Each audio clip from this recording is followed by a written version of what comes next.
kayonja abantu barizi muze mwandika ngaha muri commentaire n'abazi amateka y'intambara bita ngo ni Murere yabaye muri 69 Habyarimana yavuye mu Rwanda etat majoro akajya gufasha umuryango ni Mobutu Sese Seko ahanganye na se wa Kabila nta nubwo ari nawe se ahubwo yinjiye umugore muri Kongo wari warabyaye umuhungu ariwe baje kwita ngo Joseph Kabila. Ibyo ngibyo ntabwo ndabijyamo ahubwo ni waza umugwana fimbita ngo ni Rukeka we warangiza ukaza gukora ngo urutonde ngo rw'interahamwe zo mu Rwanda ngiye uranyita interahamwe ngiye uranzi n'ibyo bigoryi byawe byose yabibona muri commentaire hari n'ibinsanga inbox ngo interahamwe nababwiye ngo ribaso ni banyoko wiza kunyita interahamwe ko nta muri wanyu nigeze nica ibyaha ni gatozi cyangwa se mweruwe muvuge ngo dusigaye tugeze ku rwego ufata abantu tukabahora ibyaha bya base ngiye nicare nzi neza ko ngomba kuza kuba nazira ibyaha bya data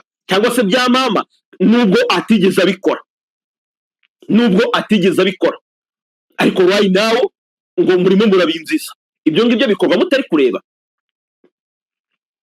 mwarangiza mukaza kwirwa mukinira comedy ku bantu hariho abantu batajya bakinirwa muri amakomedi ibi ngibi nabibabwire mbasubiremo ngiye mbona nta kindi kintu muza mukangisha bahamagara ngo bazakwica ninde wakubwiye ko urupfu rugera ku muntu umunsi utaraza ibyo ngibyo ninde wakubwiye ko urupfu ruzagera ku buzima bwanjye umunsi wanjye utaragera ku buryo uza kunkangisha gupfa ubundi se ubona ngewe ndiho urebe ugasanga ngewe ndiho niba ntafite n'uburenganzira bwo kuza kuba nabaho nisanzuye umuntu akaza ikigo gikabyuka kikaza kikankorera torotire morale ikindi kigaturuka hariya kikaza kunkora torotire morale ngenda maze guhinduka akahebwe ibyo ngibyo bwicare mubizi jya mbona mukora ibintu by'ibiterane ariko mwese no gufatanya ngira gute nkavuna watekereje yuko ngo wenda ngo Bosco Empire ngo ndibukore ngo ikiganiro kimwe ngo nkakora episode 10 ngo bikaba birarangiye kano kanya ngewe Empire ni nabwo nabimeze nkaho ngiye nkigutangira uwe Gasuku jeswizo mipangu ngo icyongere bunkuba umwami w'abagore cyakoze ubwo nawe urwego rwawe rwamaze kugaragara so nagiye kubona mbona uwitwa Gasuku arekuye inkuru yataka bikomeye cyane umurita ngo ni Theo w'Ukwezi TV mu bisanzwe bari bameze nk'abantu bafitanye amabifu kuko nanjye Theo naramutinye umunsi agenda akajya imbere ya police ndetse na RIB bateranye yarangiza akajya gushyirishamo uwitwa ni Gasuku abaza ikibazo kivuga ngo kuki leta y'u Rwanda idafunga Gasuku n'ibintu mu by'ukuri by'umwanda yirirwa amena ku imihanda ya YouTube kandi abana b'u Rwanda ibyo bintu bakabikonsiyuminga icyo gihe RIB yaramwihakanye ivuga yuko idakorana nawe ariko ukuri guhari ni kumwe nuko Gasuku rwose akorana n'abantu sinzi niba wenda ari leta cyangwa se niba ari abantu ku giti cyabo ariko Gasuku afite abantu bamukingira ikibaba bituma yikora ibyo ashaka byose Theo yagaruye ikiganiro cyari kimaze imyaka 5 kuri YouTube yacyaprodinze ku itariki 30 ukwezi n'ukwa 10 2020 yari yagiye ibyumba gusura umusaza witwa ngo ni Katabarwa akaba agira ibyo apfana n'umuherwe Kabuga Felicien icyo kiganiro gitangira uyu bita Katabarwa abazwa ukuntu Kabuga Felicien yaje guhinduka umuherwe kandi yavukaga mu Batindi avuga yuko Kabuga yatangiye azunguza uruhu rw'inka aribwo bucuruzi yakoraga akava ibyumba akazi kabari mu Bugande kugurisha uruhu rw'inka ari nabyaje kuza kumuviramo kugura igare kuko mbere bitangiraga agenda n'amaguru ntago byumvikana kuntu umuntu umuzunguzayi ashobora kuba umunyonzi hanyuma wa munyonzi nawe akazavamo umuherwe utagira ukwasi uko niko ikiganiro cyari cyubatse Theo w'Ukwezi TV abaza Katabarwa aramubaza ngo ese ko amateka tubwira yuko Kabuga Felicien mw'ubwo bukire bwe yaba yaratanze inkunga z'imihoro yifashishijwe mu kwica abatutsi 1994 umusaza avuga yuko n'ubundi muri business bakoraga hari harimo gutumiza imihoro hanze ibitiyo ndetse n'amasuka byakoreshwaga mu gishanga cy'icyayi hakoramo abakozi barenga 1000. Umuzunguzayi ageze ku rwego rwo gukora bizinesi itanga akazi ku bantu barenga 1000. Ariko se karo kanya umuzunguzayi aho ngaho bamufata gute? Umunyonzi bamufata gute? Kandi urebye muri abo baherwe harimo ba Majyambere Sirasi baguze indege, hakazamo ba Mironko Plastics, ni benshi cyane bagiye bahera kuri zero bakisanga ari ibikomerezwa. Uko niko ikiganiro kimeze na n'uyu munsi ku bantu b'abahigi rwose. Ikiganiro kirahari, mugende mugishaka, kimaze imyaka 5 icyo kiganiro gihari. Ariko icyo Theo w'Ukwezi TV yagaruye, icyo kiganiro cyahise gisibwa hashingiwe ku ijambo umusaza Katabarwa yavuze. Bamubajije ngo ese ubukire bwanyu mwari mufite na n'uyu munsi muracyabufite? Umusaza aravuga ngo rwose pe ibintu byarangiritse cyane kubera yuko umuryango wo kwa Kabuga dusigaye dusabiriza, dutunzwe no gusabiriza kubera ko imitungo yacu yose ibyayo byararangiye. Ahangaha umuntu uzi ubwenge agomba kwicara agakuramo isomo. Ntukaze kwiratana ibintu byo mu isi. Ibi ni ibintu ushobora kuza kuryama ubifite, mu gitondo bugaca byabuze, cyangwa se ukaryama nta kintu ufite bugacyura umutunzi. Icyo ni cyo kiganiro cyasibwe hagendewe ku iki kintu kivuga ngo iyo intambara iteye ibintu byose bigira gute? Birangirika. Intambara irasenya ntago yubaka. Uko niko umusaza yabivuze, ngira ngo ari mu kigero cy'imyaka muri za 70. Abantu bafite iyo myaka ntago baba bazi gutandukanya intambara ngo bayitandukanye na genocide. Wenda ngewe ndamutse nje nkavuga ngo mu Rwanda habaye intambara, naza kuba nkoze icyaha gikomeye cyane kubera ko narize genocide, ndabizi kuntu ibintu byose bigenda. Ariko abasaza bumva ko nyine kuba abantu ngo barafasha abandi bakabica byose bafita nkaho ari intambara. Ibyo rero nibyo bitangira kuza mu mboni yo kuvuga ngo hajemo ingengabitekerezo bitewe n'ibibazo abantu basanzwe bagize gute bafitanye. Uwo muhirimbiri ngo ni Gasuku we nta kindi kintu yakoze, yafashe cya kiganiro ahita mu by'ukuri agikopiya acyohereza aho agomba kucyohereza. Ikiganiro abo ngabo baracyumva, bamaze kucyumva ikiganiro Theo baramuhamagaye, ikiganiro agikuraho. Ubu ngubu icyo kiganiro yaprodinze ntabwo kigaragara, ariko ikiganiro cy'imyaka 5 ikiganiro kize gute kirahari. Abahiga bagende bahige, ikiganiro barakibona. Niba mbabwira ngo hari ibintu abantu bakora ukabona ko nta bwenge bahagaze, none se we urafata ikiganiro kimaze amasaha wenda 3 ugisibisha kubera ko nicyo wabonye.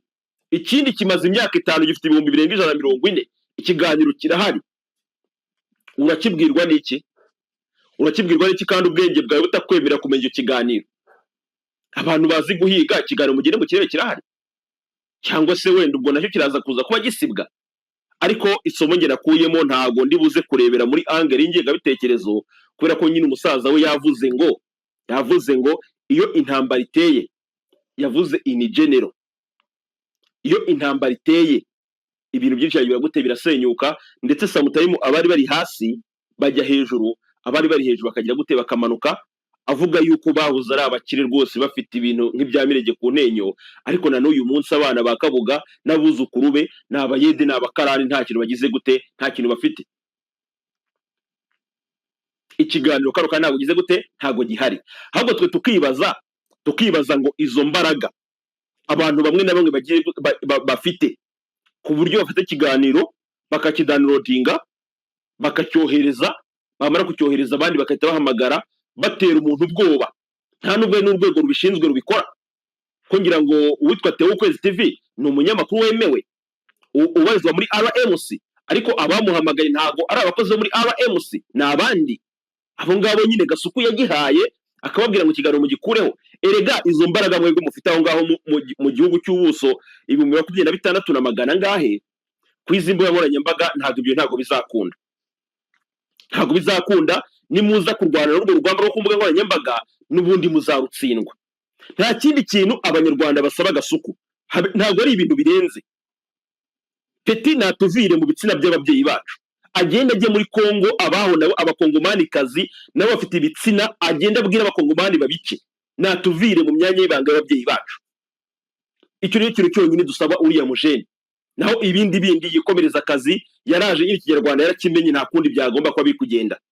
Ariko ye kubyuka yumva ko ari buze gufata abantu bose ngo ahungabanye. Nabonye na yamegiye bita ngo ni Patrick ngo usa n'urubingo, yiterekera iravuga ngo match ngo ntago irarangira, ngo ndabona ngo Empire ngo yatsinze ngo kiwe kubusa, ngo ariko ngo je ngusukwa ko nge nababwiye ngo mfite ububasha n'ubushobozi, ibisukwirwa ndi kwikina, ntago ndajya mu ntambara ya Pierre Murere muri Kongo mu 1969 sindajyayo. Aho ngaho ni kwa sekuruza wa Kambare Wironja, mbazanira izina bita ngo ni Rukeka, ahora hisha atajya avuga. We warangiza ngo uje guhangarira Empire, ngiye kwiza imbuga simpangana. Ibyo ngibyo mwicare mubizi. Ubu ngo cyaragiye ngo kiravuga ngo reke ngo Empire ngo avuge ngo araza ngo gushira, ntago ndajya kwa Pierre Murere. Ubwo wasanga mutanamuzi kandi muri abakongomani. Aho ngaho ntago ndajyayo, ni mu 1969. Iyo ni intambara uwitwa Mobutu Sese Seko yafashijwemo na Habyarimana Juvenal mu gihe yari etat major mu Rwanda. Noneho nge ndaza gukomereza nerekeza mu bamayimayi, ndaza kuzana akagwana firimbi bita ngo ni Rukeka. Ibyo zina Rukeka turayisangana ngo Kambare we. Icyo kiganiro kiracyahari. Ibiganiro bya Magashi nibyo biganiro bya mbere bifite ingengabitekerezo kuva u Rwanda rwabaho. Ibyo biganiro cyahari. Ariko se ingengabitekerezo arayizana kuri inde? Ni kuri ya nterahamwe Steve, ni kuri ya nterahamwe Empire, niwe ibiganiro kubikoraho. Ari mpamvu yanyu nkubwira ngo aho ngaho saha no ngomba kubarizwa. Aho ngaho ntabwo ari mu rugo, nkafata nko mu rugo, ariko nta kaze mafite. Mu gihe umutimbwe wose ubyuka nguje gukora ngo binase Empire. Ko mbashaka simbabone, abo ngabo ngo ni barukeka ngo Wironja Kambare, ko gushaka sinkubone. Nizo mbwebwe zawe ngo Gasuku nta na hafu y'akazi nkora Gasuku afite kuza kuba yakora.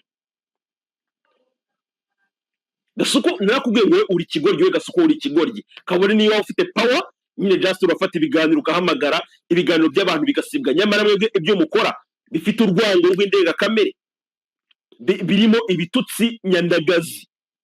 Ariko kiza no kwizimba nkoranyambaga nabo bana b'abagenerali bararyama bakabireba. Imbuga nkoranyambaga ntago imbuga nkoranyambaga zikangwa na senyenge, nta nubwo zikangwa ngo nabambaye amaraka bafite imbunda. N'ubundi byana byanyu baragenda barabyo bakabireba. Ayo mpamvu nkubwira ngo nyine rusiyaho ruzanyura. Ariko ntago ari umuntu wo korora mu gihugu cy'u Rwanda. Nabonye mwese mwaramufashe ngo mwamugize Imana. Uko utinda mw'ibi bintu ni kurushaho kugera utakaza isukuzo. Nta nubwo ndajya kwa Nyiranuma mvuga ukuntu Mado yakuyemo inda uri kurwana na Nyamweru. Ibyo se byari byaza? Sindagiga hanga ujye kuzana na Deje, muzana ahangaha mutereke imbere y'Abanyarwanda. We warangiza ngo Gasuku aracyafite ikintu cyo kumvugaho ngewe, aracyagifite. Kubera ko ngewe nababwiye ngo kwi imihanda ngewe ndi mayibobo, ngende inzererezi, nta na respect ngize gutemba keneye. Nta nubwo nzigira njya muri angle ngo ya discipline kugira ngo umuntu aze kuyinsindagira amayinkubitiremo. Ntago bikunda, ntago ibyo ngibyo ntago bikunda. Nyine mujye kwa Batewe, mujye kwa Baskovia Mutesi, ariko nimugira ku iwanjye mucire. Ibyo bintu birarura. Iryo zina rya Rukeka ngo Kambare Wironja, abantu barizi muze mwandika ngaha muri commentaire. Nabazi amateka y'intambara bita ngo ni Murere yabaye muri 1969. Habyarimana yavuye mu Rwanda etat major akajya gufasha umurita ngo ni Mobutu Sese Seko ahanganye na se wa Kabila. Nta nubwo ari nawe se, ahubwo yinjiye umugore muri Kongo wari warabyaye umuhungu ariwe baje kwita ngo Joseph Kabila. Ibyo ngibyo ntabwo ndabijyamo, ahubwo ni waza umugwana film bita ngo ni Rukeka. We warangiza ukaza gukora ngo urutonde ngo rw'interahamwe zo mu Rwanda. Ngewe uranyita interahamwe, ngewe uranzi. N'ibyo bigoryi byawe byose nyabibora muri commentaire. Hari n'ibinsanga inbox ngo interahamwe nababwiye ngo ni baso ni banyoko, wiza kunyita interahamwe ko nta muri wanyu nigeze nica. ibyaha ni gatozi, cyangwa se mwerure muvuge ngo dusigaye tugeze ku rwego rwo gufata abantu tukabahora ibyaha bya base. Ngiye nicyo nzi neza ko ngomba kuza kuba nazira ibyaha bya data cyangwa se bya mama, nubwo atigeze abikora, ariko right now ngo murimo murabinziza. Ibyo ngibyo bikorwa mutari kureba, mwarangiza mukaza kwirwa mukinira komedi ku bantu. Hariho abantu batajya bakinirwa muri amakomedi. Ibi ngibi nabibabwire mbasubiremo, njye mbona nta kindi kintu muza mukangisha bahamagara ngo bazakwica. Ninde wakubwiye ko urupfu rugera ku muntu umunsi utaraza? Ibyo ngibyo ninde wakubwiye ko urupfu ruzagera ku buzima bwanjye umunsi wanjye utaragera, ku buryo uza kunkangisha gupfa? Ubundi se ubona njyewe ndiho? Ureba ugasanga njyewe ndiho niba ntafite n'uburenganzira bwo kuza kuba nabaho nisanzuye? Umuntu akaza ikigo gikabyuka kikaza kikankorera torotire morale, ikindi kigaturuka hariya kikaza kunkorera torotire morale, ngenda maze guhinduka akahebwe. Ibyo ngibyo bwicare mubizi, jya muna mukora ibintu by'ibiterane, ariko mwese no gufatanya ngira gute nkavuna ngatwanyaguza. Ubwo ngubwo ndi kubwira n'urwo rucucu bita ngo ni gasuku. Byaba byiza uvuye mu bitsina by'abanyarwandakazi ukagenda ukajya gukeka iby'abakongomanikazi nabo bagize gute, barabifite kabiri gatatu kane gatanu. Fata abantu bose ugahungeta. Nabonye uwitwa Theo avuga ngo niba ngo Scovia Mutesi umuyobozi wa RMC nawe ku giti cye yibasiriwe n'iryo bandi ngo ni rya gasuku. Ngewe ndinde se uri buze kuza kwibasirwa nkabona unabara, mu gihe n'umuyobozi wanjye mukuru nawe bamwibasira hakabura umuvugira. None wajya no kubaza ukabona abantu bari kwitera utwatsi bakavuga ngo ntago, ariko ubundi bamubona abantu batagira ubwenge. Ko nababwiye yuko u Rwanda rwo muri 1994 rutandukanye n'ubwo mu 2026. Abanyarwanda turasobanutse. Uzajya ugenda urebe uriya bitabo ni Emikinege, iyo RIB yateguye ngo press conference n'itangazamakuru, urebe imikino Emikinege akinana n'umuvugizi wa RIB, ibintu bakinana. Umunyamakuru araza akabaza ikibazo, wajya kubona ukabona umuvugizi wa RIB ari kugisubiza asoma. Mu gihe mujye kwacita mujye kure ibyo bintu ngira ngo nibona bibonye. Umunyamakuru araza akabaza ikibazo, bisobanuye ngo akibaza uwo muvugizi wa RIB atazi ibyo abazwa, ariko se kuki aba yabiteguye akanabisoma? Aho ibintu bigeze mukwiye kuba mukora ibintu mu mucyo, kuko ibintu byo kuza gukina komedi mu bantu ibyo ntabwo biba biri gukunda. Ushobora kuza kwenda uri umuntu ukomeye cyane, sinzi ngo ushinzwe ibiki n'ibiki, ariko none ngo umukene hari ukuntu ngo ajye yitegereza umukire yarangiza ngo akagira gute akamugaya. Ni ikibazo gikomeye cyane niba uri umukire ukagira ku rwego rwo kuza kugawa n'umukene uri aho ngaho udashinga utabyina. We warangiza ukankira ngo ku rutonde ngo rw'abarwanya leta y'u Rwanda. Uzi ko abarwanya leta y'u Rwanda kano kanya nta nubwo banavuga, yabona bita ngo ni ba Jean Paul Turayishimiye, yaba ba Padiri Ndahimana, yaba ba Mukanyiko Sylvia, bariya abantu ntabwo ari abanzi b'u Rwanda. Abanzi b'u Rwanda bari aho ngaho ntabwo bavuga.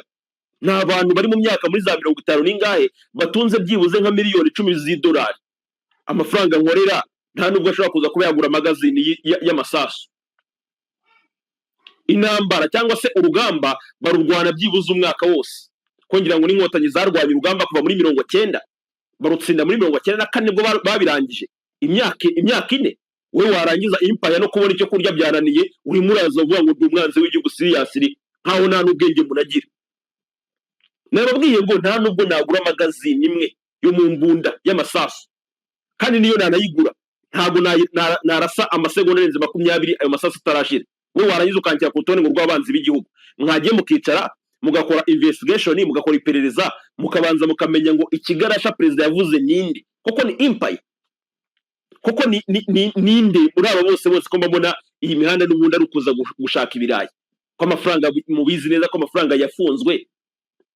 Abayafunze ko babaza bakina amakomedi, umuyoutubazi ninde ushobora kuza kuba yagera mu rukiko?